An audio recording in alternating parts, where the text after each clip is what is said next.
이번에는 트럼프 경제 정책 어떤 게 나오고 있는지 또 그 여파는 어떤 게 있는지 전문가와 함께 살펴보도록 하겠습니다. 스타트 경제 오늘은 주원 현대경제연구원 실장과 함께하겠습니다. 어서 오십시오. 어서 오십시오. 트럼프 정책 계속 나오고 있습니다. 네. 어제는 자동차 관세에 대한 이야기까지 나와서 많은 나라들이 놀라고 대응 방안도 논의하고 있는 것 같은데요.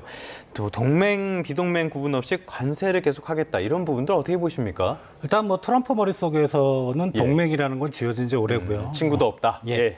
무조건 이제 돈을 벌자. 그러니까 예를 들어 뭐 그동안 미국으로 많은 수출을 했던 그런 뭐 동맹국이든 비동맹국이든 수출을 하게 되면 사실 이제 그 생산 기지는 바깥에 있잖아요. 그러면 이제 그쪽에서 다른 나라에서 고용이 창출되고 미국으로 수출함으로써 그리고 그쪽 정부에 돈을 내고 그거를 이제는 미국에다가 생산 기지를 두고 그러니까 왜냐하면 관세를 올리면은 자동적으로 미국에 있는 생산 기지가 늘어나게 되잖아요. 네네. 미국 근로자들 고용하고 그다음에 미국 정부에 돈 내라. 이제 이런 거를 얘기를 하는 것 같고요. 이미 이제 품목별로 관세가 들어가고 있죠. 이제 옛날 그러니까 트럼프 일기 때는 중국에 대한 관세를 그렇죠. 올렸을 때는 그런 슈퍼 301조라는 법의 근거를 뒀고 이번에 이제 3월 12일 날 철강하고 알루미늄에 대해서 품목 관세를 올린 거는 무역확장법 232조. 그리고 이번에 자동차 관세 4월 이번에 이제 발효되는 자동차 관세는 역시 이제 25% 무역확장법 232조의 근거를 둬서 실행을 하고 있습니다. 네, 트럼프 관세 정책에 지금 세계 각국이 반응하고 있습니다. 어제 보니까 이제 세계 각국이 전열 재정비에 나선 것 같던데 어떻게 보셨어요? 전열 재정비는 아니고요. 원사이드하게 두들겨 맞고 있고, 그러니까 예를 들어 뭐 인도나 베트남 같은 경우는 이제 미국산 제품에 대해서 관세를 인하해주는 미리 그리고 멕시코는 이제 그동안 미국과 가장 이제 주요 핵심 이슈였던 국경 문제 많이 좀 멕시코가 정부가 힘을 쓰겠다는 거고 유럽은 아직은 좀 자존심이 있어서 보복 관세를 때리겠다. 네, 맞대응에 나섰죠. 그러니까 유럽도 사실은 저렇게 하다가 밀릴 겁니다.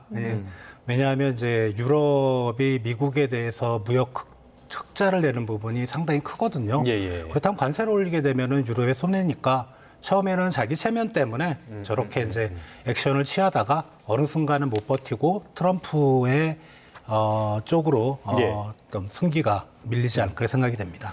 말씀하신 나라들 상당수의 나라들은 대미 무역 흑자가 큰 나라들이 먼저 나서고 있는 것 같아요. 소위 말하는 미국에서 더티 15, 이 나라들, 더러운 15개 나라들, 우리나라도 포함될 가능성이 커 보이는데 여기에 포함되면 어떤 점이 달라질 것으로 예상하십니까? 일단은 자동차는 품목에 대한 관세이기 때문에 그거는 사실 이제 전혀 좀 별개의 문제고 지금 이제 4월 2일, 3일부로 이제 상호 관세를 얘기하고 있잖아요. 그건 이제 국가가 특정 국가와 미국 간의 관세율을 조정을 하는 건데 지금 무역 흑자를 미국에 크게 내고 있는 국가들이 보면은 우리나라가 한 8등 정도, 가장 큰 나라가 그다음에 중국, 그다음에 멕시코, 베트남, 그다음에 유럽 국가들 다수, 일본 이런 식이거든요. 그 나라들은 아마 들어갈 것 같아요. 그 15라는 거는 이제 15개국 미국에 대해서 많은 무역 흑자를 내는 국가들. 그렇게 되면은 이제 관세율은 올라갈 것 같고 관건은 그게 이제 예를 들어 15개국을 트럼프가 관심을 가진다고 하더라도 15개국에 대해서 동일한 관세율이 올라갈 것 같지는 않거든요. 그러니까 나라별로 어떤 근거를 두고 예를 들어 뭐 우리나라는 10%를 때릴 수 있지만 유럽에 대해서는 20%를 때릴 수 있고 그 근거에 대해서는 그동안에 트럼프가 언급한 것처럼 뭐 부가가치세도 있고 환율 조작도 있고 여러 가지 이슈가 있지만 그 부분에 대해서는 아직 확정된 게 없기 때문에 사실은 4월 2일 날 우리가 뚜껑을 열어봐야 할 것 같습니다. 그런데 이게 진짜 코앞으로 다가왔는데 말씀하신 것처럼 고려해야 될 요소들이 굉장히 많단 말이에요. 그때까지 체계적인 것들 다 정비될 가능성이 있다고 보십니까? 지금 사실 이거 사람이 하는 일이잖아요. 그러니까 미국 상무부 밑에 USTL이라는 무역대표부에서 있는 직원들이 하는데 그 직원들이 뭐 몇만 명 있는 것도 아닐 거고. 그러니까요. 그 15개국만 하는 건 아닐 겁니다. 또 다른 나라들까지 포함하면은 한 수십 개국에 대해서 조정을 할 텐데 과연 그 근거를 명분 있게 만들 수 있을까? 그리고 일일이 그런 걸 다 조사를 해야 되는 그 시간이 너무 촉박해서 자칫 잘못하면 이제 어떤 특정 국가에 대해서 미국 정부가 어떤 이런 식의 근거를 들이대고 관세를 올리려고 하는데 그 근거가 팩트가 아닐 수도 있어요. 그래서 그런 부분은 사실은 좀 우리가 이제 미국을 상대할 때 나중에 상호 관세 협정을 할 때 좀 강력하게 어필을 해야 될 것 같고 근거가 충분하다면은 할 수 없죠. 뭐 지금 어떻게 보면은 글로벌 무역 시장의 주도권, 칼은 트럼프가 가지고 있으니까 받아들일 건 받아들여야 될 것 같고 여기서 우리가 뭐 유럽이나 중국처럼 보복 관세를 때린다면 트럼프가 제일 싫어하는 게 그거거든요. 자기한테 맞서는 거. 그러면 우리나라한테 상당히 좀 피해가 돌아올 수 있다고 생각합니다. 네, 트럼프의 관세 정책이 결국에는 미국 경제 부메랑으로 돌아올 것이다. 이런 지적에 대해서도 동의하십니까?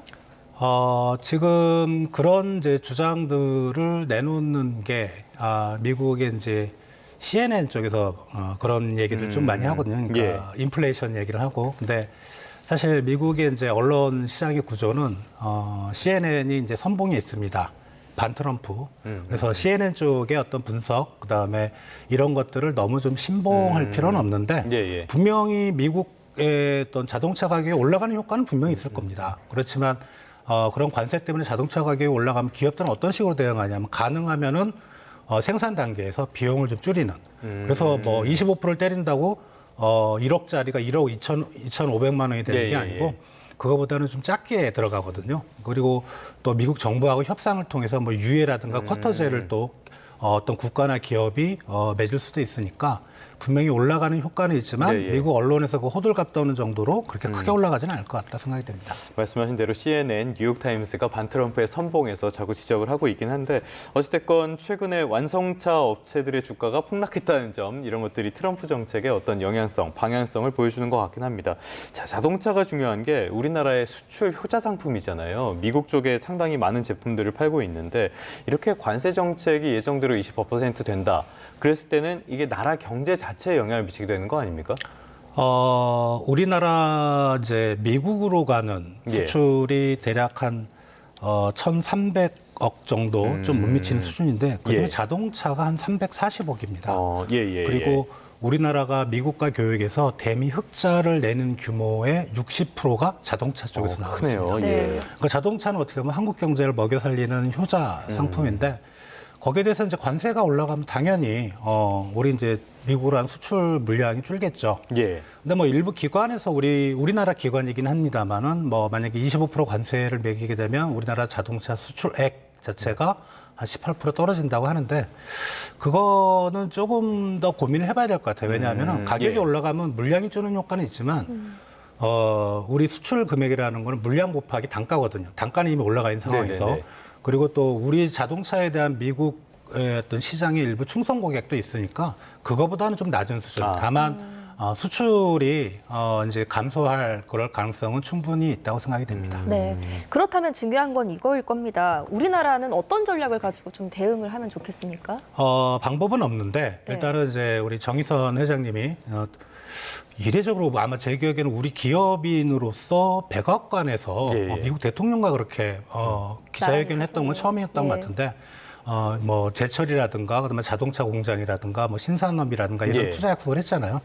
일단은 그렇게 진행을 하는 게 맞는 것 같고 다만 그럼에도 불구하고 우리 자동차에 대해서 25% 관세를 면제하겠다 이런 얘기는 없습니다. 그러니까 품목 관세는 면제는 없을 것 같아요. 면제는 없는데 다만 이제 이런 걸로 이제 미국 정부를 우리가 설득을 할 수 있죠. 이게 정부 차원은 아니고 기업 차원에서 우리가 이제 미국에다 그렇게 대규모의 투자를 하면 미국 근로자들을 고용을 하고 그리고 미국 정부에 세금을 내잖아요. 그런 어떤 경제적인 기여 효과를 어필을 하면서 자동차 수출하는 전체에 대해서 25% 관세보다는 일부 올해는 몇 대, 뭐 내년에 몇 대 이런 식으로 좀 관세를 좀 면제받는 일종의 쿼터제를 한번 어필을 해보는 것도 좋은 방법이라고 생각합니다. 말씀하신 것처럼 이런 자동차 관세 같은 것들은 국가별로 이게 부과가 되기 때문에 현대차가 많은 투자를 했다고 해서 현대차만 빼주고 이런 것들은 원천적으로 좀 어렵잖아요. 그렇다면은 말씀하신 것처럼 트럼프와 현대차 회장이 만나서 기자회견을 할 정도로 어떤 선물을 줬다면은 현대차가 받을 수 있는 어떤 반대 급부는 어떤 게 있을까요?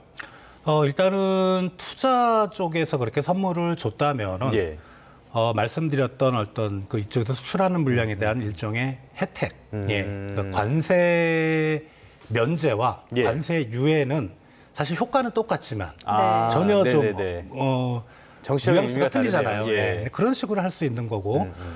그리고 반대로 이제 미국의 입장에서 보면 사실 저렇게 이제 백악관에서 얘기를 하고 있지만 예.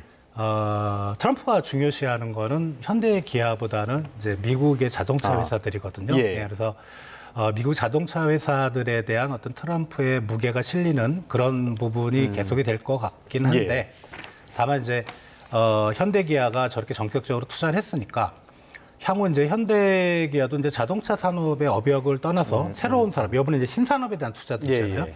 이제 그런 부분에 있어서 미국과 협력을 할 때 어떤 트럼프의 협조, 뭐 규제라든가 세금이라든가 이런 쪽에 아마 예. 혜택이 돌아갈 수도 있지 않을까 생각이 됩니다.